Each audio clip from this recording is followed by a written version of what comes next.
All right, rocks. Chapter opener starts with some sandstone, which I thought we saw some good examples in the videos we watched. Um, One of the good things about sandstone is it's really easy to see those layers, right? And you can see sandstone in all kinds of places, like we have sandstone cliffs, lots of different places. If people ever go out hiking, might have seen some walls that look like this. All right, lots of stuff about rocks.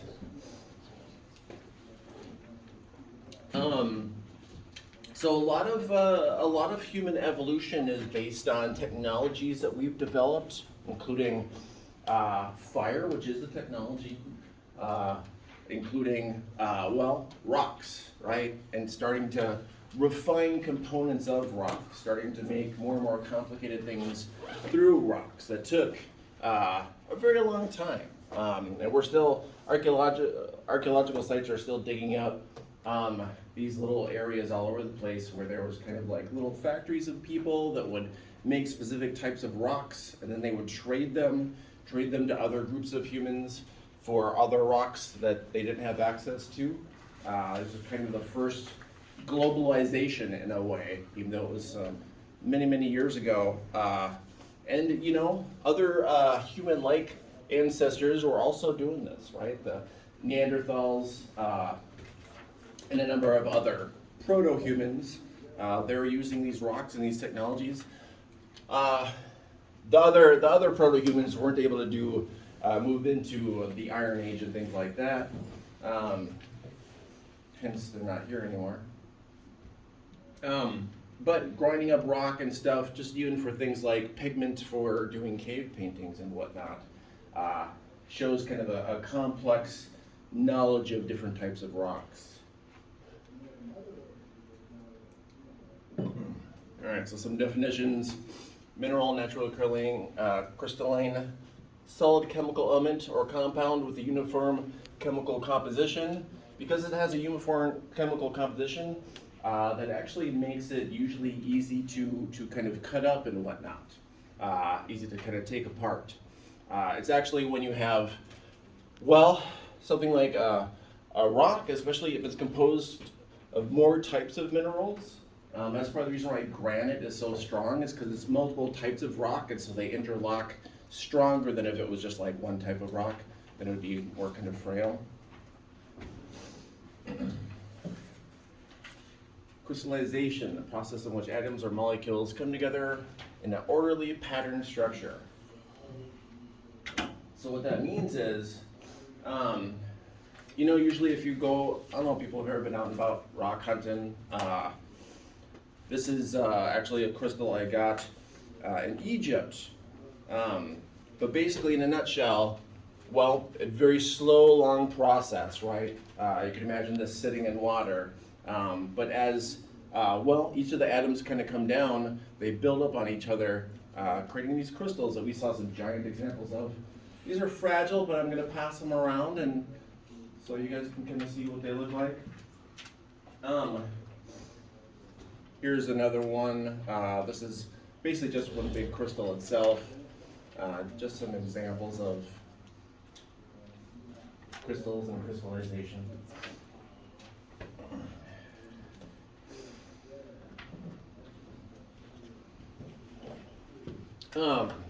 I'm not going to read all this, but one of the main things is, like I said, those weak internal bonds, because it's weakly bonded, they can be pretty easily pulled apart, pretty easily mined for other things. And again, if you could just imagine this process through a long, long period of time, right? Where these particles are settling down, building a crystal out. And as you can see from this example, sometimes there's other things that kind of get mixed in, and so crystals can have different elements in it. This one I got from Belize, and this one had amounts of magnesium that were kind of mixed in the crystallization process. So I'll pass this around to you. You can see it's a bit of a different color. That's, if you were going to do more things to it, you could tell that it's a different type of crystal. But here's a good visualization of how the atoms just kind of come and settle out, right? And they form a pattern because of the structure of the atoms, right? They just line up if they're allowed to. Now, if they're not allowed to kind of slowly take their form through time to form crystals, if they're kind of smushed together through whatever tectonic process or something, well then they won't look like a crystal. They'll look more like a bit of a jumble.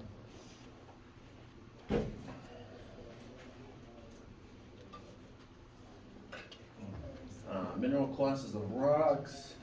A good percentage of rocks have a lot of oxygen and silicon in them. Silicon, you might have guessed, as being in lots of rocks. Oxygen, if you remember one of the videos that we saw talked about how oxygen was released for a long period of time before it was able to actually build up in the atmosphere. And it took a long time because it was being absorbed by rocks. Because, well, oxygen is something that's readily absorbed by rocks. Elements of the crust. So you can see a lot of that oxygen, a lot of that original oxygen was just reabsorbed through our crust. Silicate minerals. Let's see, what can I tell you about silicate minerals? Well, oceanic crust. I got an example actually. Looks a little like a meteorite, but it's just, this is volcanic lava. Oh, I got some other rocks crushed into it. Well, this is some volcanic lava, and this is the kind of, well, whenever we're talking about the oceanic crust, this is basically the whole thing. The whole thing is pretty uniform, kind of the same material. Just pass that around. And the reason these are kind of spherical is because these are from volcanic islands, and so there's a lot of water involved in how they cooled off, and so you can get them with kind of a different look. Actually, quartz, I do have an example of quartz. Again, this is crystals that formed, and again, this is a bit gentle. Be gentle with this because it's all a bit fragile.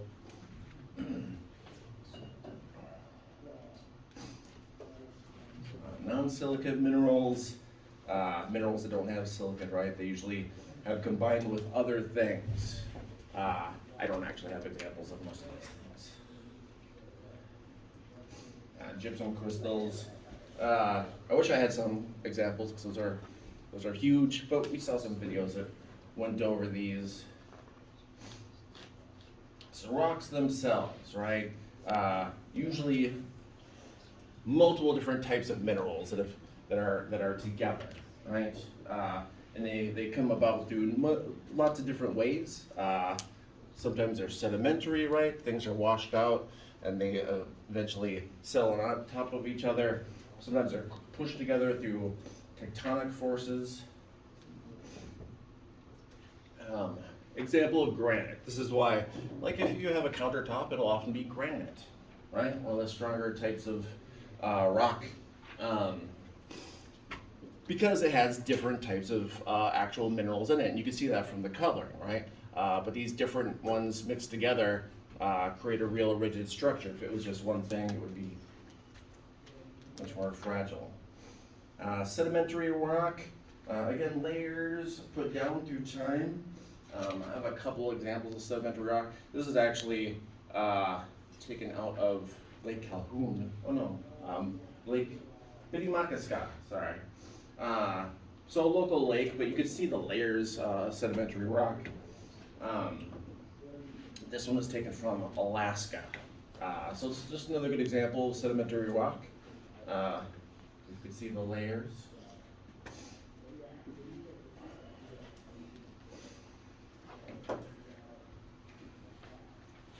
Sedimentary rock, one of the classic examples is something like, of course, sandstone, because you could really see those layers, and also because, well, it's easy to see what its composition is, because you could usually just kind of rub it and get actual sand in your hands.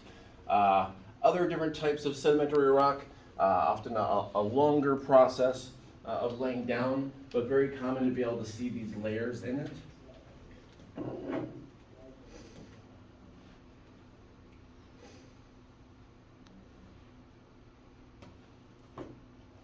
Um, Organic sedimentary rock, we're talking about fossil fuels. This is a piece of coal.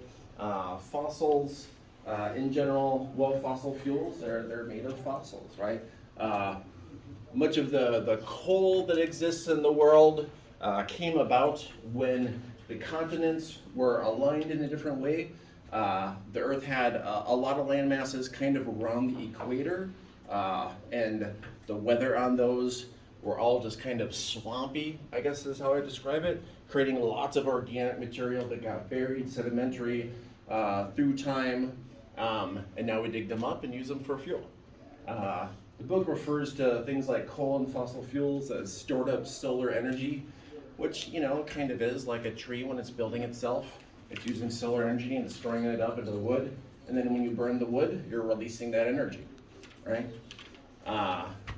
Similar thing.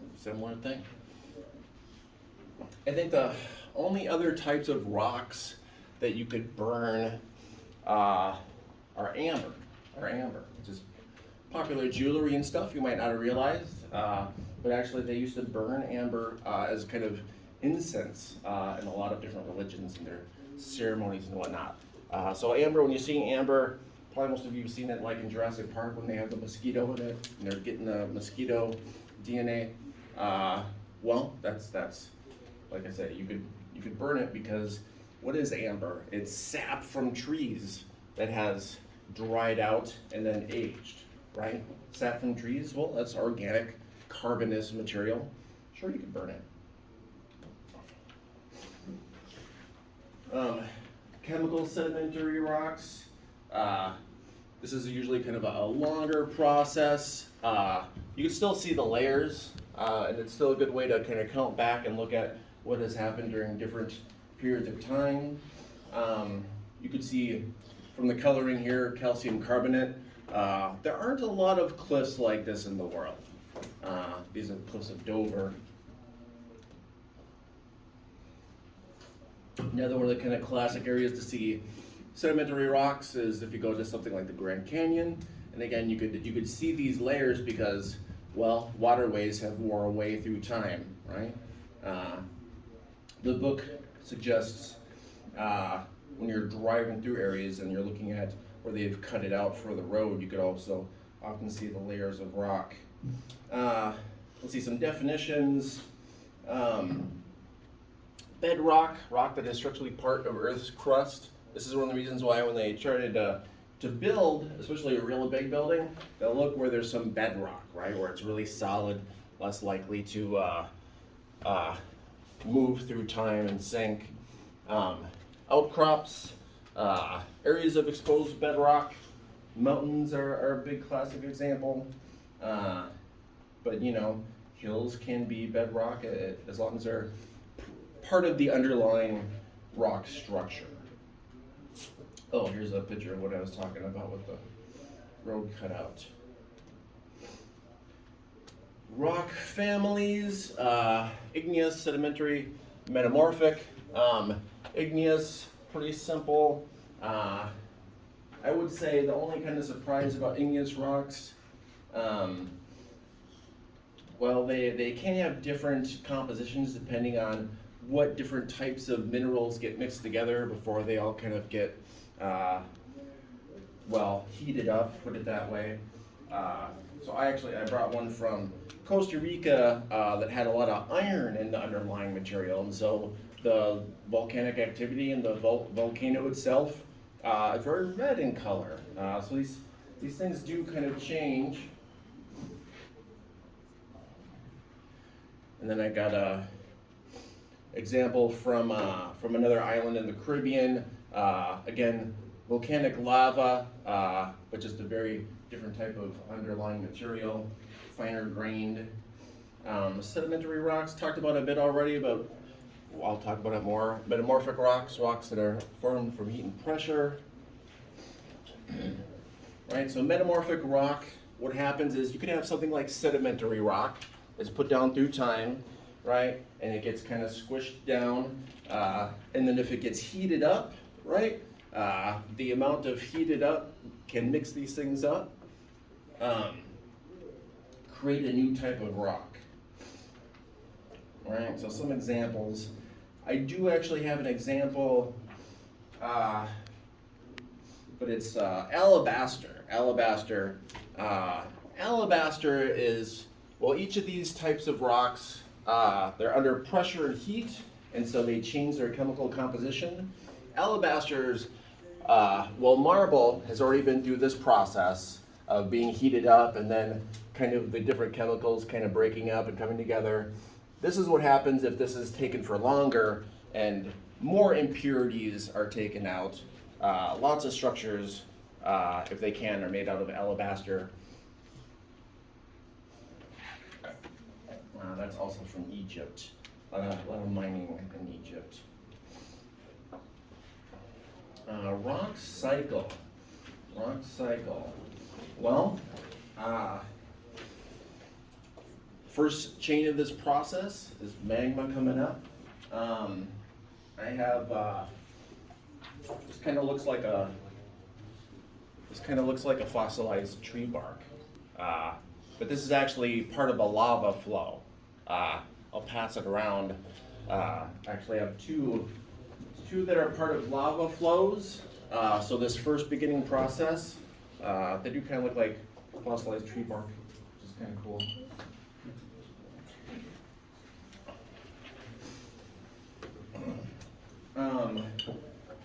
So when that magma and lava cools off, you can see it's the same gray color as some of the rocks that I've passed out. This was basically the root of an ancient volcano that cooled off, and then wind and erosion weathered away the entire mountain that surrounded it, and then you only had the root of the volcano that was left. I don't know if people have been to the Devil's Tower and seen this structure, or seen it in a movie. This is basically the root of an ancient volcano, and when it cooled off slow enough that it actually started this crystallization process of its own, creating these big columns.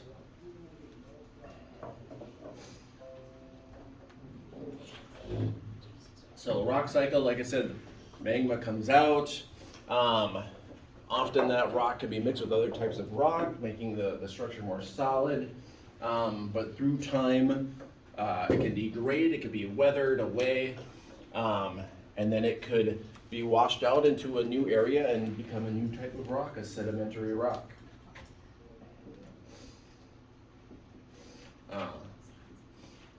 Right, this cycle in our book, right, it's pretty simple. You have magma flows, wind and erosion, weathering, and then it lays it down as sedimentary rock. And then the cycle continues where this sedimentary rock eventually could be shoved under the Earth's surface and melted, come back up. A lot of this rock and whatnot kind of goes through this same cycle. Lithification. This is one of the reasons why if you're going to a place that, for example, is all made out of sandstone, although sandstone itself is pretty crumbly, the further down you go, of course, the more it's been compacted and the more pressure it's had. And so the more it's been, basically kind of forced into its shape, right? And the longer it's been through this process, when it's brought to the surface, the longer it'll take to erode because it's the stronger rock, right? It's been compacted and often heated up through time.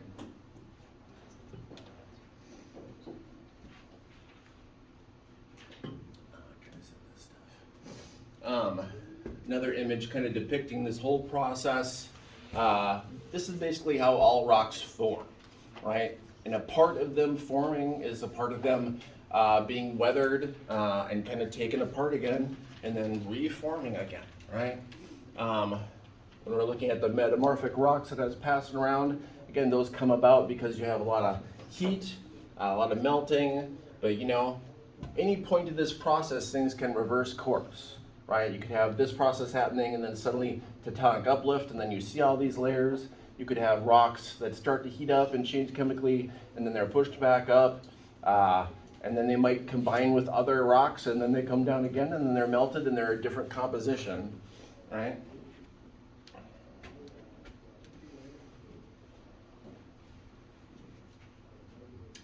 No shortcomings of a rock model. The book was very interested in talking about, basically, when we talk about the Anthropocene and how much of the Earth's surface is made by humans and human interactions and whatnot. Well, actually, we don't talk about coral today, but when we did, people hadn't really experienced coral, so I brought some examples of coral, just to pass around, just so you can see what it's like. These are, of course, different types, and of course, don't worry, I didn't, of course, kill the coral to bring them here. These are long dead coral. Unfortunately, there's plenty of dead coral around the Earth that you could grab because, well, we saw in the other chapter, coral's having a rough problem. But I do want to also pass around, coral even degrades through time and can become its own rock. I'll pass around one that's kind of going through that process. That's right, it's rock day.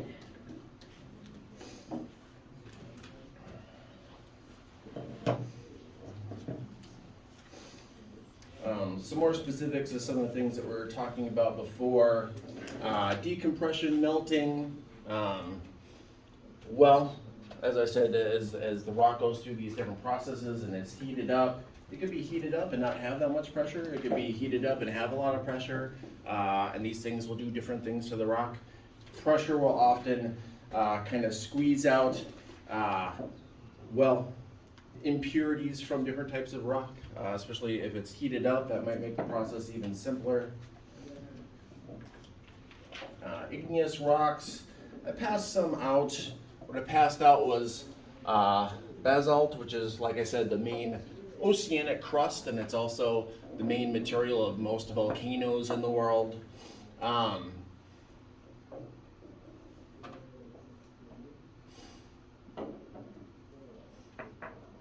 That's all I have to say about that. I would say, again, that's why granite is so strong, is because it's a mixture of these different rocks. And then it cooled off before the different types of rocks were able to kind of heat up enough and separate out. So again, it depends on when the rock cools off, where it is in the process of the different things melting.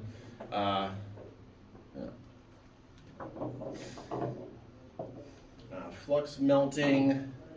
Some of the rocks I passed out, like I said, they're rounded because the volcano put them right into water, and so they started to cool off very rapidly. Some of the ones I'm passing around, you can see that they're structurally cooled off before they were completely rounded. Some of them have larger bubbles, some of them have smaller bubbles. That's a mixture of, sometimes that's an effect of how quickly it cooled off.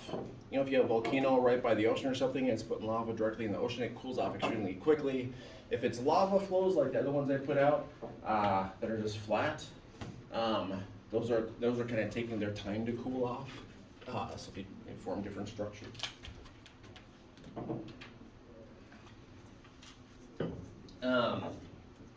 Images from the book of some of this going on. You can see you get additional pressure because, well, the tectonic uplift is putting mass above, right? And so not only do you have the heat, but you're kind of creating your own pressure, creating your own weight by building a mountain on top of this. Types of the igneous rock, extrusive and intrusive. Well, I'm just going to talk about that, and the cooling off rate. Some of the rocks that I passed out. These pictures aren't the best. Obsidian. A lot of those early mines that humans and proto-humans were getting rocks and tools and weapons out of were often places that had large obsidian deposits. So they're cooled too rapidly to form crystals, right? So that crystallization process, and again, crystals are pretty weak. Like you could just get a sharp knife and cut into crystals usually because it's the same structure or composition. This cooled off too rapidly. And often obsidian, well, when you see them, they're in little bits because people use them as jewelry and whatnot. But if you go to the sites where they're dug up and whatnot, often they can be huge pieces. And because they're so sharp, because it's like glass. I don't know if you've ever seen a big ball of melted glass. But these are, because they're so sharp, you can use them for weapons, you can use them for different types of tools. So these were kind of some of the first, toolkit that humans had for obsidian. Pyroclastic rock.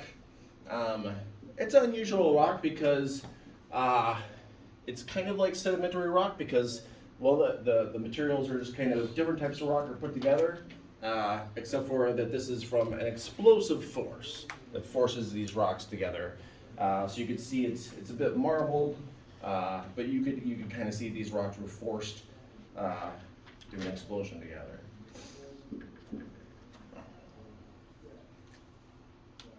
Some other igneous rock formulations. I think their image actually does a good job of kind of showing what happens and how these happen, right? So when I talked about the root of a volcano, right, this volcano dies for whatever reason, perhaps the magma goes a different direction. Well, it can cool off and this mountain can erode away and then you'll get that root. Different types of processes that are happening, magma can come up and you could have a real kind of weak layer in between some other layers of rock, and it goes and solidifies. And then when it's eroded down, then we get these kind of weird formations that, well, ancient peoples weren't sure how these came about because they look so weird and whatnot, right? Weird formations, but this is how they happen. All kinds of different magma happening underneath the ground, and then it basically, when it cools off, it freezes into whatever form it happened to be.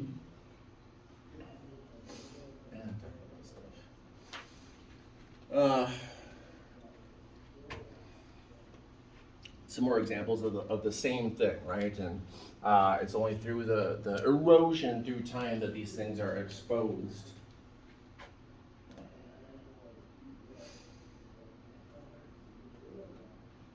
Let's see.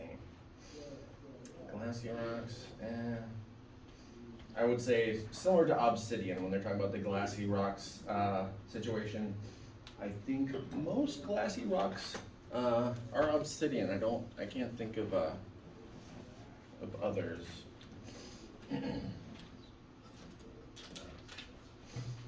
Classification of igneous rocks. Again, I passed some of these around. Sedimentary rocks. Again, we talked about these a bit, but you can see the layers put down through time. Also, what is put down on those layers are often fossils of whatever was alive at the time. That's how we're able to kind of line up fossils, what time they were alive.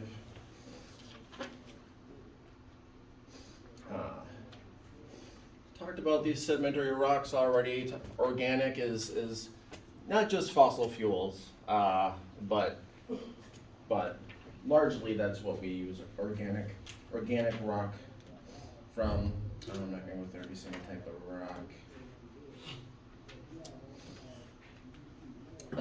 So what are the kind of environments that sedimentary rock forms? Very often underneath the mouth of a stream, right? Because a stream will be putting out material, laying down material for eon after eon after eon.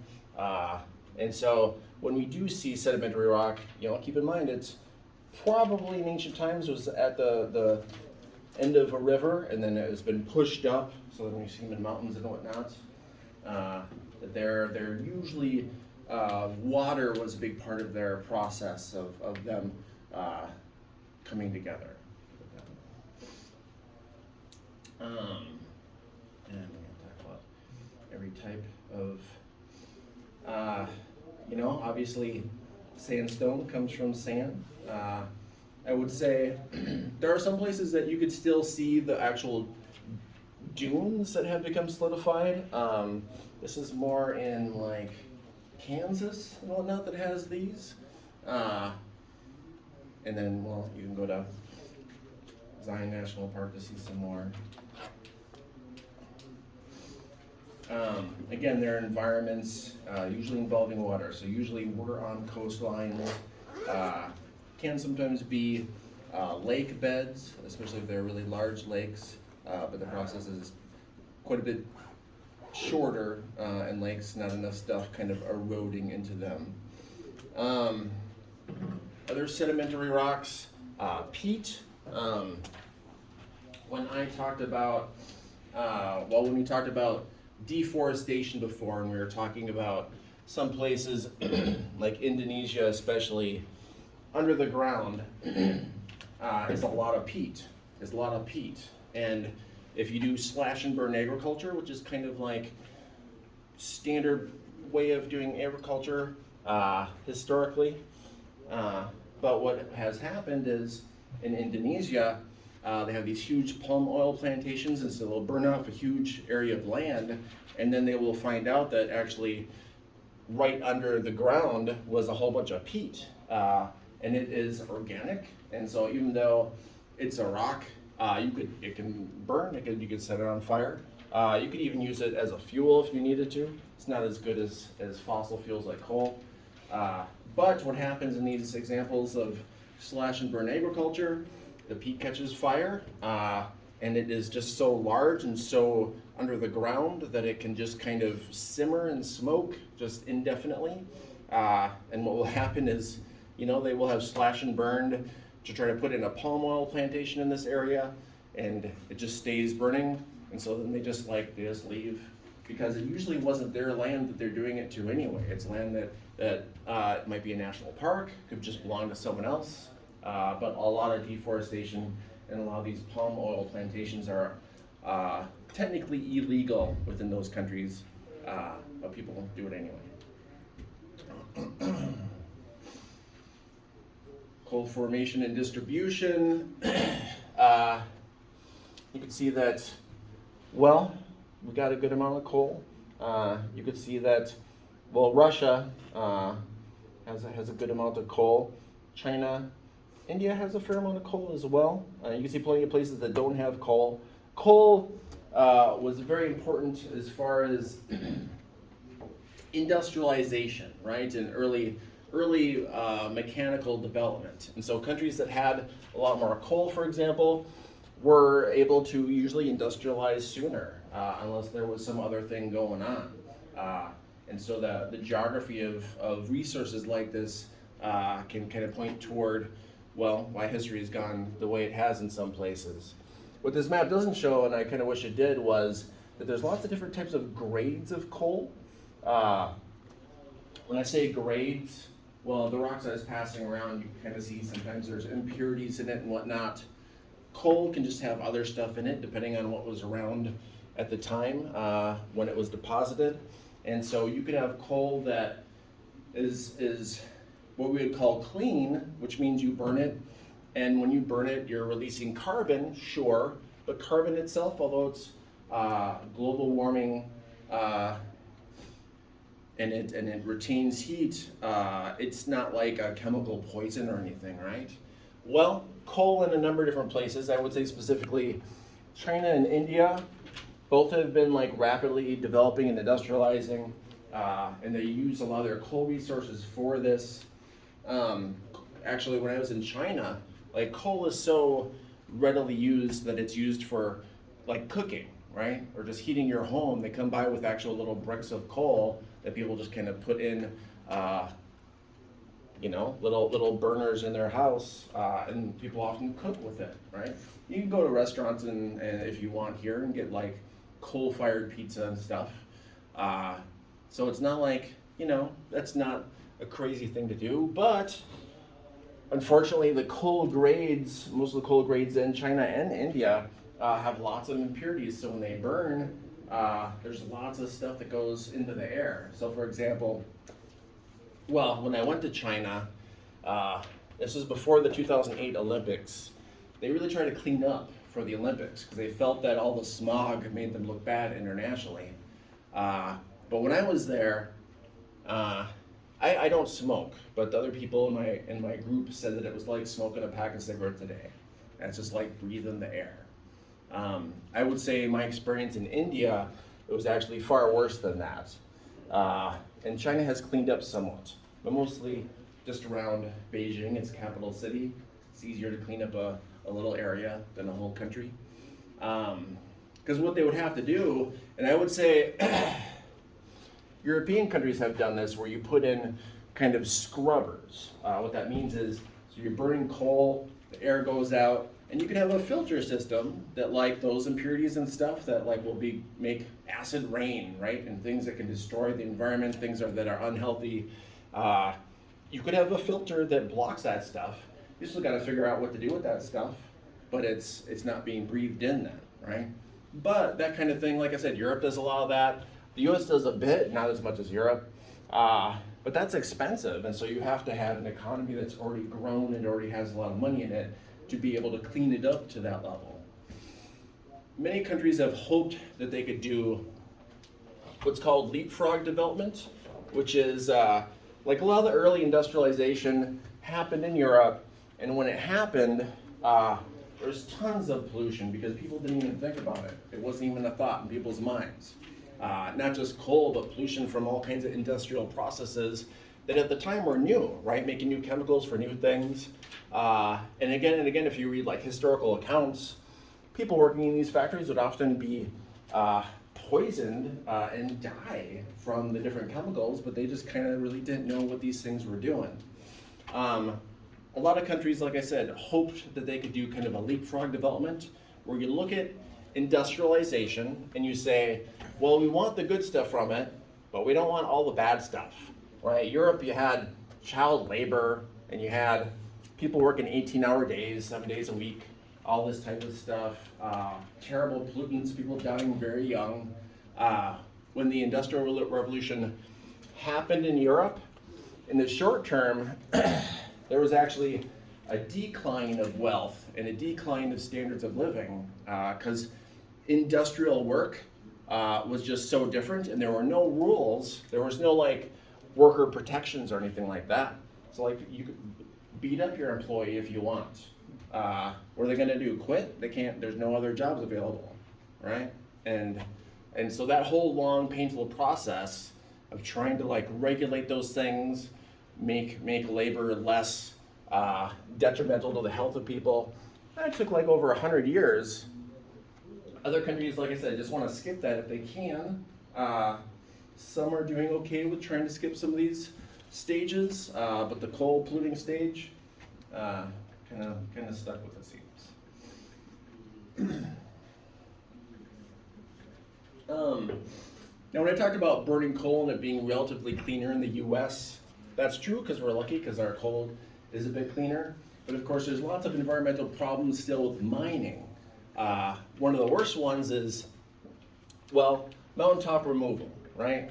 The name itself, of course, implies exactly what it is. You'll have a coal seam, right, that will kind of go through a landmass, and often they'll dig and mine out as much as they can until they get to where it would be too difficult, then they'll mine around it, and then they'll just kind of wait until they've mined the whole area out, and then you place a bunch of explosives, and you blow up the mountain, right? Hopefully well enough above the coal seam, but you blow it up, and then you have great big hoses of water, and you wash off all the rock and soil and whatnot into the local rivers. And that, as you can imagine, well, blowing up a mountain isn't great for that mountain's ecosystem. And then all of the debris going into lakes and streams, that as well as whatever is in these rocks, you know, it's like, oh, who knows what chemicals and whatnot are in here. Mountaintop removal, there have been efforts to try to regulate it, try to outlaw it, but it's a way to get a lot of coal, so haven't been able to successfully do much of that. Petroleum also, a fossil fuel, right? Fossil fuel, when we're looking at coal versus oil, petroleum, there are different types of, they're fossil fuels, but different types of actual fossils that made them up, right? gas shale, well, I guess I should say shale gas. Shale gas, this is if you have fossil fuels, but they're mixed with lots of different types of like sand. Usually shale gas, it's a lot of sand, sometimes rock. And so it's more difficult to mine. And we've had shale oil and gas kind of that we've known large deposits for a long time, but the price of gas was always so cheap that it wasn't economically feasible to go after this. It wasn't until, well, the price of oil went high enough that, because when you go after shale gas, you've got to separate it out from all the other rock and stuff, right? Expensive process. Also fracking, which is, if you have fossil fuels, usually gas, that's actually locked up in the rocks in its little bits. Well, if you fracking is if you use an explosive to basically blow up that rock, well, it'll release the little bits of gas that are in it, right? And so that's you also inject different fluids and whatnot to try to get the fossil fuel gas to rise up.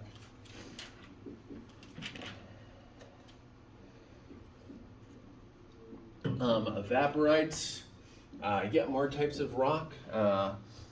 These, I think the best example is salt. It's the easiest to kind of think of. Well, one of our videos, you saw a salt mine that was made through the process of, well, the Mediterranean, thousands of years ago, being blocked off, and so the entire Mediterranean Sea evaporated off, leaving all kinds of salt, right? And that today, in Italy and whatnot, they have salt mines from all the salt that was left that was dried off. There's other places in the world that have that going on. And there are places that could be that in the future. Like, I don't know, people have been to the Great Salt Lake in Utah. That's an example of that kind of thing that will eventually be a bunch of rock salt. Most well, table salt that you use day by day, in the US, actually what we do is, well, down in Mexico, by Baja, where it's very, very dry and very, very hot, and there's plenty of ocean water, they just pump ocean water onto these areas and let it evaporate, and that's how a lot of your table salt is made. It's not left long enough to like actually form rocks, because they don't need it as rocks, they just need it as granule salts, right?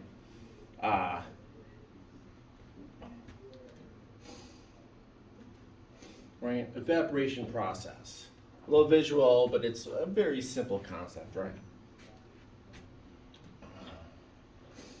Fossils, I wish I had fossils to bring in, but I don't. But fossils are great. Fossils are great. Usually, right, if you're looking at sedimentary rock, you can tell how old a fossil is by what level in that rock it is. The things that we've kind of talked about before. Oh, that's right. I don't know if people have been to the Petrified Forest in Arizona. I went there many years ago. But if you do go, it's a petrified forest. Like, so it's an ancient tropical forest. And then today, you could still see like a tree trunk. And it looks just like a tree, and it's really big, and you can see the roots, but it's a rock, it's a fossil. This whole forest was buried for a long period of time, and it's only relatively recently that some of it has been uncovered. If they wanted to dig the whole thing up, they could dig it up, and they would see the whole ecosystem and whatnot. And there are some areas where they have done that, where they've dug up, and you can see every little tiny plant and every little bug and stuff. But most of the stuff that you would see if you're walking around is stuff that has less of this kind of detail because it's been eroded with wind and erosion and whatnot. So some of the harder things, like a big piece of wood that fossilized, is still in place basically because no one can kind of carry it off. All right, fossils. Metamorphic rocks, which we've talked about a bit already. I think I got images, metamorphic rocks. You know, they could be under pressure and under heat for just a very small amount of time. And so they'll metamorphosize somewhat. I think an example of marble is a good one because that is a type of rock that has started a metamorphosis process where the different components are starting to separate out, but then it cooled off.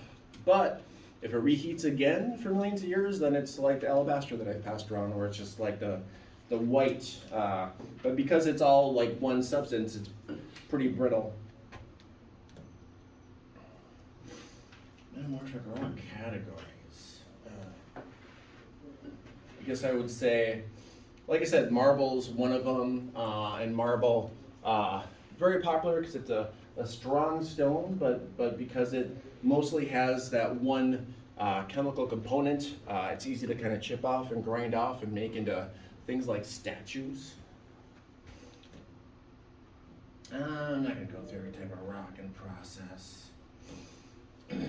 Fracking, I would say fracking is probably past its heyday. Again, these things just become in vogue when the price of oil and fuel kind of goes up, but then when it comes back down, then people just don't do it because it's too expensive. It costs too much because you have a real huge process here in order to be able to extract what is a relatively small amount of fuel, especially for how much you've put into extracting it. Gas shale, again, reminder, gas shale, that's when you got more stuff kind of mixed together. How fracking works, I think they got an image here. So this underlying rock will have different amounts of fossil, could be gas, could be oil, but it has to be gas or oil because the point is you're basically breaking up the rock, right? Splitting it up, and you're trying to release the carbon, right? Whether it's carbon as a gas, natural gas, or carbon as a liquid as petroleum or something, but you're really blowing this up. Now, the worry was that by environmentalists is if you do that, well, this is also like where you're getting your water from. So when you do this and all these escape, what was happening was it was getting into the water table and people, well, they're turning on their tap at home and gas would come out of it that stunk. If you were like, well, what is this? And it's like, well, can you light it on fire? And they could. If you remember the methane holes in the video we were watching that they're lighting on fire. And so there was a ton of viral videos, I think these were about 10 years ago now, where people were lighting their tap water on fire. And then when they analyzed the tap water to see what was going on, they found out that, yeah, it's a lot of methane, but also you have a lot of chemicals that they will put down here to try to help push this stuff up so you can get it. And those chemicals as well, like, you're not bringing it back in. Like, those chemicals are just out there. And, you know, in their minds, they're hoping that it's far enough away from your water table or whatnot. But when they're looking at people's faucets and whatnot, it's like, oh yeah, there are those fracking chemicals that you were drinking. It's like, well, what does that do to a person? We don't actually know. Well, that's not a good sign. Well, we have learned since then that it does a lot of bad things. There was a real good movie. I don't think I'll have time to play it. But I could maybe show a clip sometime. There's a good movie about this when it was all kind of first happening. And there are a lot of people who would sue the companies doing this, and those companies would have to supply those households with drinking water, like indefinitely, because it had polluted their water supply. And so when we talk about costs with different things, this is already a very expensive way to get out not a lot of fuel. But then if you also have to pay for all the environmental cleanup for all the people who live over here, it just, the equation for how much money this makes has really dissipated through time, so there's a lot less of it. But I would say if the price of oil goes up again, people will be doing it again because it makes money. Fracking fluid, like I said, that's the stuff that's left after. said these things.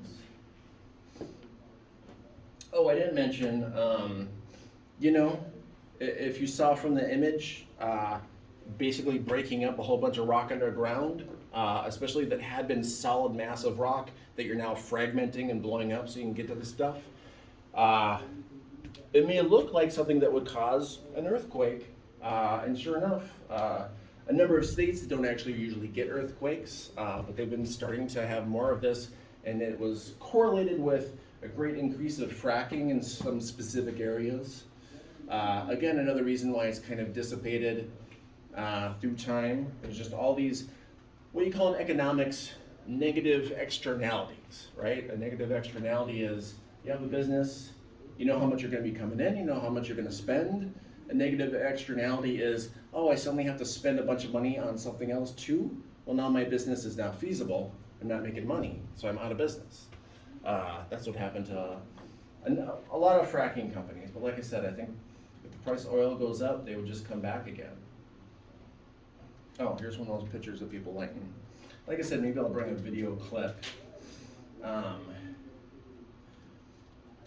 All right, well, as y'all know, I'd like to have you work on some questions.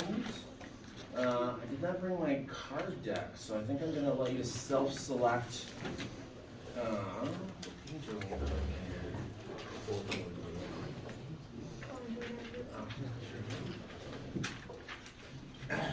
All right, so in groups of, biggest groups, 5 to 6 people per group. Gonna do the questions on page 448. We're just gonna do a couple of them.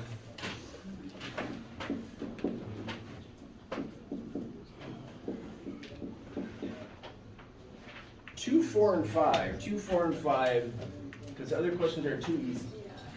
All right, self-assemble. Find people who look smart. Go work with them. We need one more person.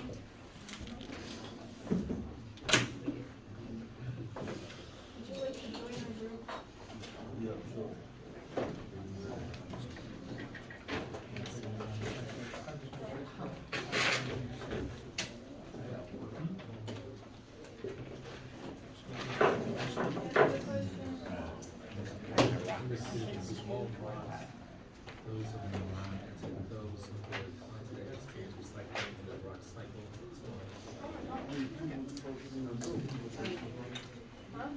I think yeah, because they all like I think it's like medical practices where you get like there's a bunch of pressure on them or there's a bunch of heat on them, so they break down and then just like repeat the process.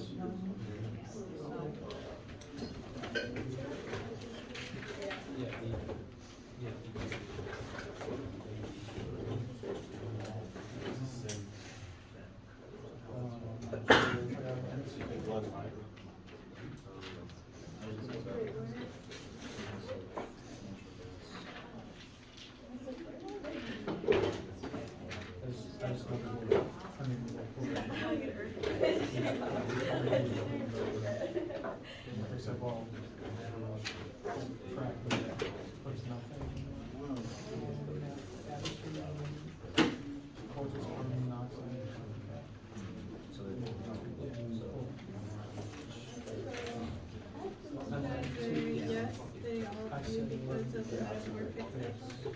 Or is there a specific thing that looks like that?